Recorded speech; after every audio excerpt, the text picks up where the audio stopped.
গোমাংসৰে বনভোজ খাই গ্ৰেপ্তাৰ 6 যুৱক। গো বধ কৰি তাৰ মঙহেৰে তৃপ্তিৰে খাইছিল বনভোজ। ভিডিঅ' প্ৰস্তুত কৰি সামাজিক মাধ্যমত ভাইৰেল কৰিছিল ভিডিঅ'। মুখ্যমন্ত্ৰী হিমন্ত বিশ্ব শৰ্মাৰ ৰাজহুৱা স্থানত গোমাংস নিষেধাজ্ঞাক অংগুষ্ঠ প্ৰদৰ্শন কৰি উদণ্ড যুৱকৰ চৰম উদ্ভণ্ডালি। গুৱাহাটী সমীপৰ ছয়গাঁৱৰ বনভোজস্থলীত গো বধ কৰি ভক্ষণ কৰিছিল গোমাংসৰে বনভোজ। ইমানেই নহয়, গো বধ কৰি ভোজ ভাত খোৱা ভিডিঅ' প্ৰস্তুত কৰিছিল আৰু সামাজিক মাধ্যমত আপলোড কৰিছিল এই উদণ্ড 6 যুৱকে। তাৰ পিছতেই ৰাজ্যজুৰি সৃষ্টি হ'ল প্ৰতিক্ৰিয়া। হাতীগাঁও আৰক্ষী থানাত এজাহাৰ দাখিল শান্তনু শইকীয়াৰ 10/25 নম্বৰত ৰুজু কৰিছিল গোচৰ।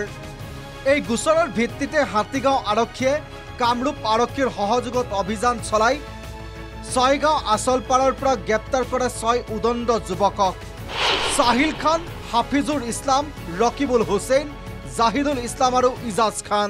পিকনিক খাবলৈ গৈ গোবধ কৰা এটা ঘটনা ছ'চিয়েল মিডিয়াত ভাইৰেল হৈ আছিলে আৰু সেই সংক্ৰান্তত যোৱাকালি হাতীগাঁও থানাত এখন এজাহাৰ দিয়ে।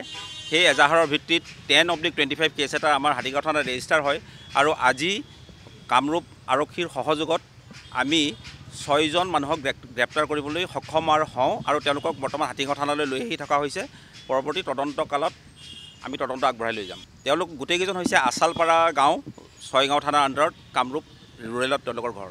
নামৰ ডিটেইলছটো মই আপোনালোকক কৈ দি আছোঁ। তেওঁলোকৰ নামটো হৈছে সাহিল খান, হাফিজুৰ ইছলাম, ৰকিবুল হুছেইন, জাহিদুল ইছলাম, ইজাজ খান, জাহিদুল ইছলাম। গোটেইকেইজনৰ ঘৰ আচালপাৰা, ছয়গাঁও থানাৰ অন্তৰ্গত এটা এলেকাত আৰু তেওঁলোক ব্ৰহ্মপুত্ৰ কোনোবা চাপৰিত গৈছিলে আৰু সেইটো তদন্তত ওলাব, যিটো ভিডিঅ'টোত চাপৰিটোৱেই দেখা গৈছিলে।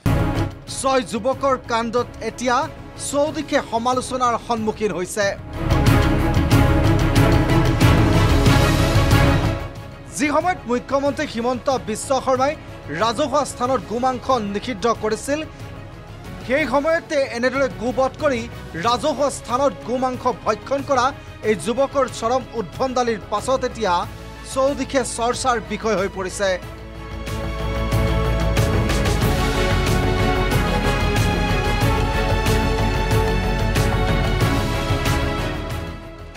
News desk report, the news plus.